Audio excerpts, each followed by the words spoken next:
Good morning and welcome to yet another informative edition of Enterprise Morning, reaching you from Enterprise Television. I am Henry Igwebiki. And I'm Choma Okoye. Alright, just like we often do, we are kicking off today with our newspaper headline segment to see all that we have for you this morning. And right after that will be our main conversation also for today. But please do well to be part of our community. Have a say in what we say. You can always find and reach us at enterprisetvnews.com. You may like, comment, and follow us on all our social media platforms at Enterprise TV 7. We have today, very honored to have with us today, Mr. Dotun Oladipo. He is the publisher of the Eagle Online. Good morning, Mr. Dotun. Good morning. Thank you for having me. Thank you so very much, sir. We truly do appreciate you. Thank you. All right, so let's kick start today, interestingly, with the first daily on our desk, and it's coming from the Vanguard newspaper. We have the big story here. Killer bread. Nigerians risk cancer over use of bromate, and that's coming from a researcher. And let me just take one rider to a couple of them here. How our daily bread is becoming daily poison. Yeah. Okay, moving on the top strip, we have UBA donates 500 million naira to Lagos State Security Trust Fund. Yes, and also on the top strip here, Okwama CDS orders investigation into leaders that. Okay, moving on, still on the top strip, why budget presentation to NAS was postponed to tomorrow. That is coming from the federal government. And one writer says, renames Abuja Varsity after General Yakubu Gowon. Details are on page 4. All right, we clearly have alleged defamation. I didn't send anybody to beg Afe Babalola. That's coming from Dele Faruchimi. Okay, moving on, Buhari at 82 by Gaba Shehu and Femi Adesina. Details of the particular story are on page 28. All right, but our talking point for today, coming from the Vanguard newspaper, is Tinubu approves new service terms for military personnel. Army debunks claims of France military base in Borno. Mr. Oladipo, I think it's very important that we look at this, especially given what is happening in the sub-Saharan, region. The Sahel countries of Mali, Burkina Faso, Niger are designed to opt out of ECOWAS. Of course, citing the unwholesome interference of the colonialists, the France. They're equally saying Nigeria is in bed with France automatically. Now, the question of the fact that it's possible that France is having an affair with our military, how do you think we should not believe that that is true? Well, I honestly think that we should go with our government, especially the Nigerian army, in believing that nothing is happening between us and France in terms of actually having a military base in Nigeria. Okay. The foundation for that story was faulty. Which is? The video that was presented by the man who made that allegation wasn't even that of a French delegation in Nigeria. It was that of a British delegation that came to present us with some equipment. Okay.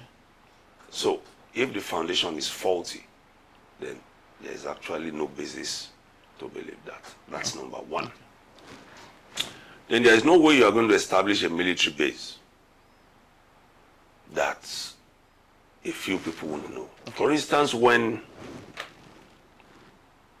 President Jonathan was in power, Goodluck Jonathan, and we had to bring in mercenaries to fight Boko Haram, it was obvious to everybody that we had some white men who were flying choppers around, flying fighter jets and all the rest. It's not something that can be hidden. It's something you will see. So, if the basis, if we look at all the parameters, then we'll believe our government. But on the flip side, for those who want to leave ECOWAS, because they believe that Nigeria is working with France and as such oppressing their own country, they have a right to their belief. Okay. But Nigeria must work for its own interests. So even if the interest is against the interests of sister countries, knowing that Bola Ahmed Tinubu is the chair of ECOWAS. Yes, you must protect your country first. Because when they take their own decisions, they don't contact Nigeria.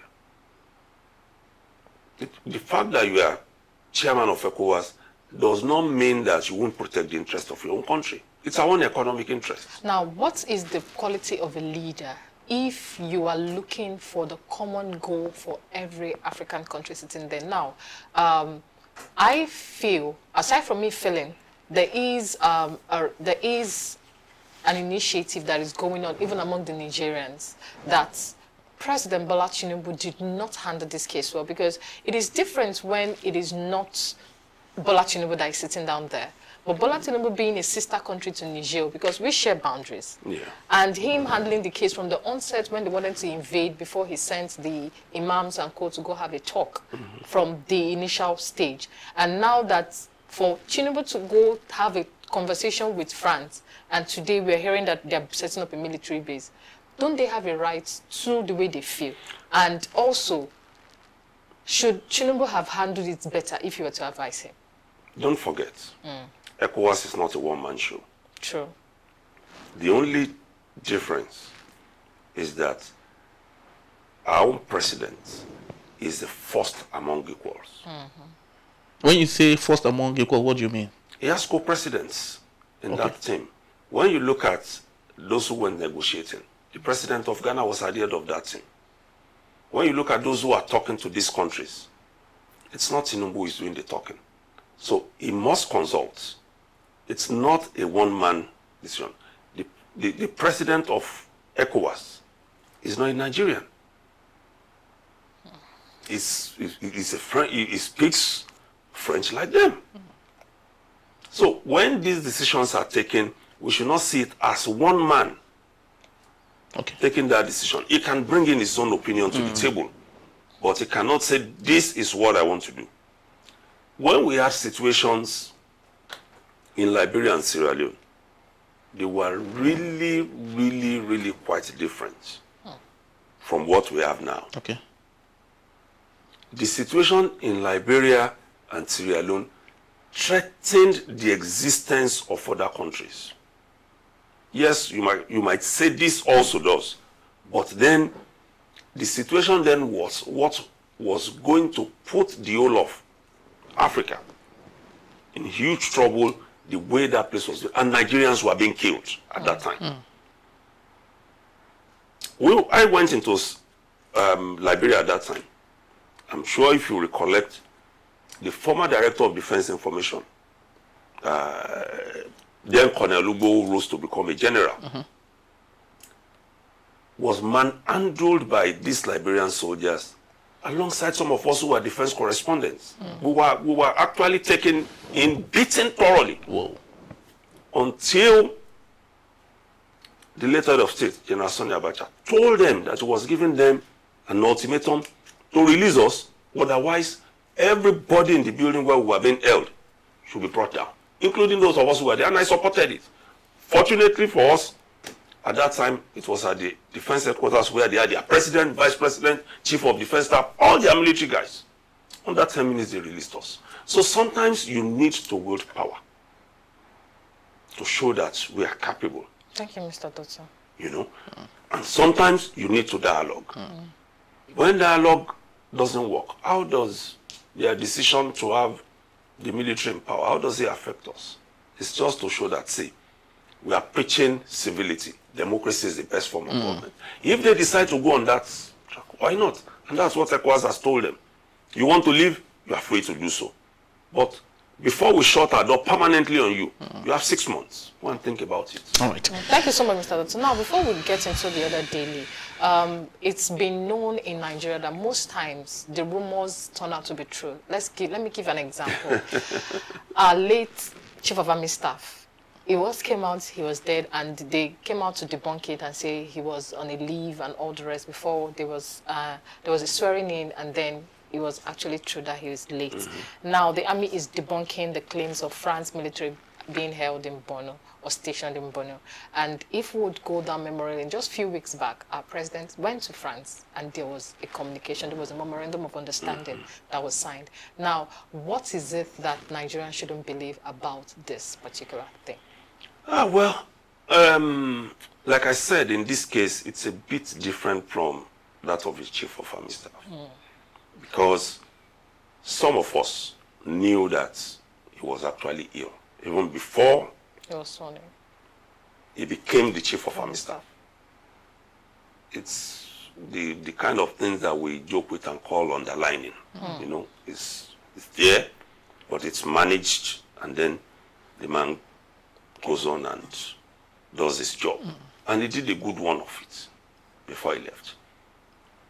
In terms of the military, we have military pacts with a lot of countries, but establishing a military base is what is the bone of contention now. We've had it before. Yes. If you recollect, there was a time some U.S. soldiers coming in through Niger Republic came to Yes, rescue rescue only one man. of their citizen. Very true. Only one man. And at that time, it was like, we have a military base. No. That operation took less than 10 minutes. When Saddam Hussein was going to be taken out by the U.S., I mean, Osama bin Laden, it didn't take them 10 minutes. So, when we have those kind of situations and people say there is a military base, I'm not sure that those who say some of these things know what a military base means in terms of size of the number of buildings you have. If you say they embed some of them into a formation, Yes. I It's a understand different thing. perfectly. But a military base is not something that is hidden. Very true. It's not something. It's just like you are saying you go to Iran, you go to all of these countries where the US is intervening, and you say you can't find their military. You will find it Very true. because it's a big place Very true. with full Yeah, components very true. of their own military. All right, very true. Let's see how that goes. Remember, they said they were going to revive 2,000 pits, you know, in ensuring that the MOU signed with respect to solid minerals is taken care of. Let's see how that goes, though. Well, let's look at the Guardian newspaper for today. Inflation bites harder as Nigerians await the federal government's food import duty waiver. Okay, moving on the top strip, we have Supreme Court fines Wurum 5 million naira for frivolous suit against President Tinubu. And also, we have Nigeria orders explore measure to reduce 74 billion naira debt servicing burden. Okay, moving on from Lukman, Obasanjo ex-leaders must unite opposition to defeat Tinubu in 2027. Details are on page 6. Okay, on the very bottom strip here, we have Shell, Bonga investment to boost Nigeria's oil output by 110,000 barrels per day. Okay, moving on, Defense Chief orders probe of Okwama leader's death. All right, but let's look at something very important, of course, that touches every nook and cranny of Nigeria, and that's food and inflation in Nigeria. Inflation bites harder as Nigerians await the federal government food import duty waiver. Mr. Oladipo, you would surely agree with me. Just before February, just before May 29th, 2023, a bag of rice was about 30,000, if I might say. Today it's above 100,000 naira. And so it is for every other thing. Now, the truth of the matter, no matter how much we try to hide this fact, the truth of the matter is simply because policies weren't taken care of the way it should be taken care of. Now, first, do you think Bola Ahmed Tinubu has failed woefully in ensuring that there's food security in Nigeria? Woefully, no. But if you say the short-term policies aren't in place, I completely agree. What I see with this government is the fact that it appears to be planning for another 10, 15, 20 years. And there's a saying in my part of the country: before a certain kind of bird will grow up, there must be something for it to eat. You can't be awaiting the future and say, you know, this is what is going to happen. I once asked the former special advisor on media and publicity to the president. I said, there are a lot of lofty programs. You are telling us about CNG buses. You are telling us about irrigation farming. But these are long-term projects you are talking about. What are Nigerians going to make use of now? Because the now is important. We mustn't die before we get to the promised land. What we are suffering today, we laid the foundation for it over 20 years ago. When we started, or we continued spending like we didn't have a plan for the future. And you feel Bola Ahmed Tinubu was it a catalyst that made it worse? If you say catalyst that made it worse, I will agree. Because certain things ought to have been put in place before some of the pronouncements that came. Perhaps he underestimated the situation he met on ground. Because for me, if I were Mr. President, especially when everybody around me disagreed with me, I would not have removed fuel subsidy on my first day in office. In fact, it was not in office yet. It was still at the, he didn't even get at the ground of... So, if I were him, I wouldn't do that. If I was the one, perhaps I wouldn't have allowed the Naira to go the way it did. Because you really, really have to understand that at the time he came in, Nigeria needed a big surgery. But that surgery does not mean that we must cut the pipe that supplies the blood. Okay, now, if you're saying at the time he came in, Nigeria needs a big surgery, at this point now, are we going to say the president have the right surgeons with him to carry out the surgery for Nigeria? I still don't see that. Okay. I still don't see that. Because some of us, when that cabinet reshuffle was done, we expected more. Because a lot of things seem not to be in place. The things that can act as catalysts to ensure that some of these pronouncements, some of these legislations work. For instance, power. Let us assume you even enjoy, for instance, in this studio, this station, 24 hours power supply. Then what I'm looking at is that you are going to be spending about 500, 700,000 in a month on power. If you are not fortunate to have 24 hours supply, think of diesel. So those were not the things for me that should come first. Look at the issue of the refineries. 2 days ago, I went to an NNPC filling station and I came back teasing my wife. I said, NNPC has reduced cost of petrol per liter. She said, so what is it? I said, they removed 10 naira. She just looked away and said, you this man. What is 10 naira to all we are saying? Because that is our reality. These things are actually on the high side for Nigerians. Moving around is difficult. And then the CNG buses, they are not things you pick off the shelf. I always say it. I find it strange that you take a train trip from Lagos to Ibadan and you are paying 3,600. When the buses are still offering me 2,000, 2,005. And then the train is not taking me to the exact station where I want to go. I still have to come out with about another 1,000 or 2,000. It doesn't make sense. These things are not adding up. And until when we get to a point where some of these key ministers, power, transport, agriculture, water resources, when they get it right, mining, in that area where and security seemingly making progress. Until when they get it right, we can't be out of this. Thank you so much, Mr. Dotson. You know? Thank you, sir.